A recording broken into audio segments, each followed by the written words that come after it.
It's been quite a while since I've done a Facebook Live. I think I've done one before in my life. So, morning everybody.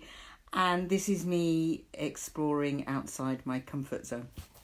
But then, since my purpose is to help other people live more meaningful, purposeful lives, more joyful lives, with better connection with spirit or the divine or source, whatever name you want to give to that, then me talking about purpose is definitely me being on purpose. So here we go with the Facebook Live today. Because I've not run a Facebook Live, I'm not quite sure what I should be looking for in terms of people responding and things. So if I don't respond back, please forgive me. It's because I don't actually know what I'm doing at this point. So back in 1997-98, when I was doing my clinical depression thing, I was very much into... I believed that the only thing I needed to do to get out of clinical depression was to find my purpose. I had that belief for a while. So I set out to find somebody who could help me with this and decided to have a breakthrough session with an NLP teacher called David Shepherd. David was teaching me NLP anyway. So I went for my breakthrough session and we spent about 3 hours together. And at the end of the 3 hours, David asked me, "So what's your purpose?" And it came out just teaching. And then I nearly threw up. Because when I was 16, my dad had taken me to one side and said, "Jane, if you ever want to make any kind of money in life, don't be a teacher and don't be a nurse." Dad was a teacher, Mum was a nurse. And when I was 17, I did a bit of teaching for my dad. He ran the British school in Rio in Brazil. So I was lucky to live there for a year. And I loved it when the kids got the ahas when I was teaching something and something just landed with them. I loved all that. But the bit I struggled with was when needy little 8-year-olds were grabbing my legs and clinging onto my hands. And I couldn't handle that. So when I got that my purpose was teaching, I did nearly throw up. And I spent the next couple of years trying to find another purpose that wasn't teaching, because teaching didn't suit me. But as I sat down and thought about it more, because I couldn't find another purpose, every time I went on purpose workshops, what came up? Teaching. So as I thought about what I was doing, I realised that I was teaching, but it was my perception of what teaching was. My perception of teaching was you're in a school, you've got kids, either primary kids or secondary kids, and that's what teaching's all about. But actually what I was doing, I was working as a leadership and executive coach. I was doing leadership training. I was teaching in a massage school. I was teaching stress management. Everything I was doing was some kind of teaching. And when I looked back into my own history, I'd been teaching since almost not long after I could speak. At primary school, at kindergarten even, my teacher in the kindergarten had me teaching other little kids who couldn't read how to read because I could read. So actually, teaching really is what I should be doing. Now, I've refined it over the years because teaching's pretty vague and general. So it's become more specific now. But why is having a purpose so important? And I think there's a couple of reasons. The first reason is motivation. When you have a purpose, when you have a sense of something that's bigger than you are, it gets you out of bed in the morning. It gets you up, it gets you doing stuff that you wouldn't normally do. So, for example, Saturday morning, I'm doing a Facebook Live.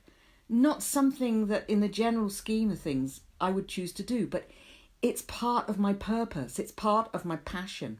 So purpose helps give you motivation and get you going. It gives you focus and direction. And I think most importantly, it gives you a sense of meaning. So many of my clients, so many of the people that I meet nowadays, they don't have a sense of meaning. They'll tell me that something's missing, that they can't live their lives on purpose, they can't find their purpose. But when you have a purpose, it gives you that sense of meaning. It helps fill in those holes of something's missing. I don't know where I'm going with my life. I don't know what to do. Loneliness is a big issue for a lot of people.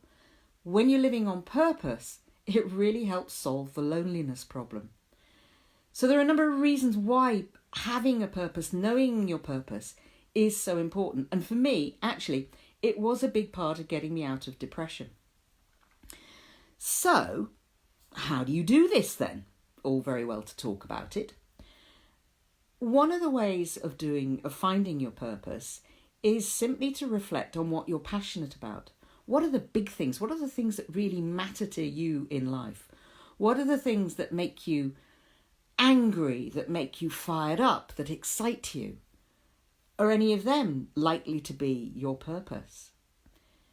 Another thing that you can do is what I had to do, which is go back in time and look at your natural talents when you were a kid. What were you great at when you were a kid?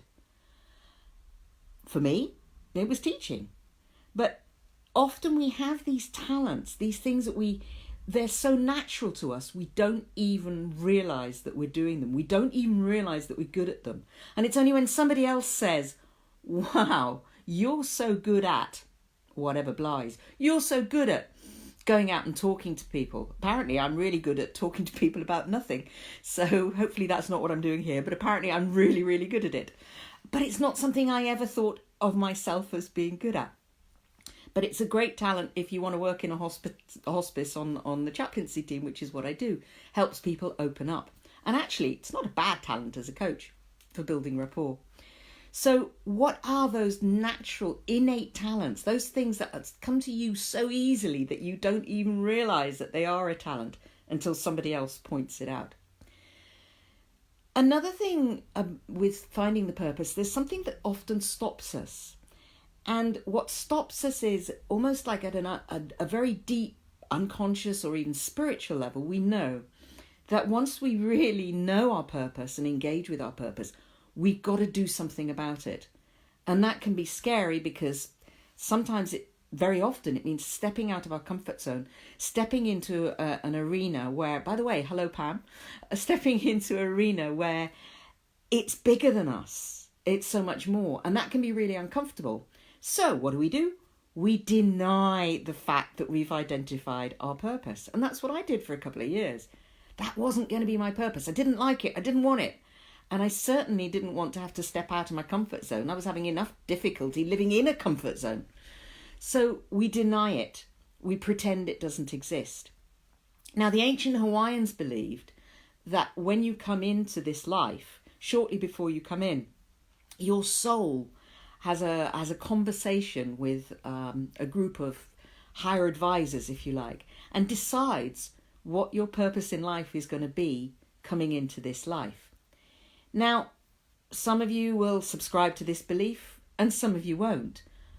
I do, it works for me. But it doesn't matter actually whether you believe it or whether you don't believe it. Whichever you believe to be true, soul does do this, soul doesn't do this, there is no soul. Whatever you believe to be true, you'll live your life working as if, behaving as if it were true anyway. So it really doesn't matter whether you believe what I'm saying is true. But this idea that somehow coming into this life, there is some kind of notion, some kind of plan. And when we tap into that, life becomes meaningful, it becomes joyful, and it has purpose. It has a sense of what we really should be doing. Another thing that can stop us is our beliefs about ourselves, the beliefs that limit us. So, I'm not good enough. Nobody like me ever could do such and such. Nobody like me could ever go out and teach Hawaiian. I'm white. I'm British. How could I possibly go out and teach the spiritual teachings of the ancient Hawaiians? Well, because I can't not. So our beliefs about ourselves and who we are, the way we convince ourselves, often can stop us finding our purpose. So I hope this has been interesting, useful for you. Little introduction into purpose. If you want to get in touch, if you want to talk more, please get onto the website, Secret Art of Huna. And if you want to book in, talk to me, book in a session and see how I can help you more, secretartofhuna.com/diary. And I really look forward to hearing your views because I know that Facebook Lives go on even after the live's over. So really love to hear your comments, get a discussion going. what does finding your purpose mean to you, and what are the particular challenges that you find in seeking out your purpose. Oh, and if you've really found your purpose and in touch with your purpose, how does that help you now? What does that do for you in your life? So look forward to talking about it. Talk soon.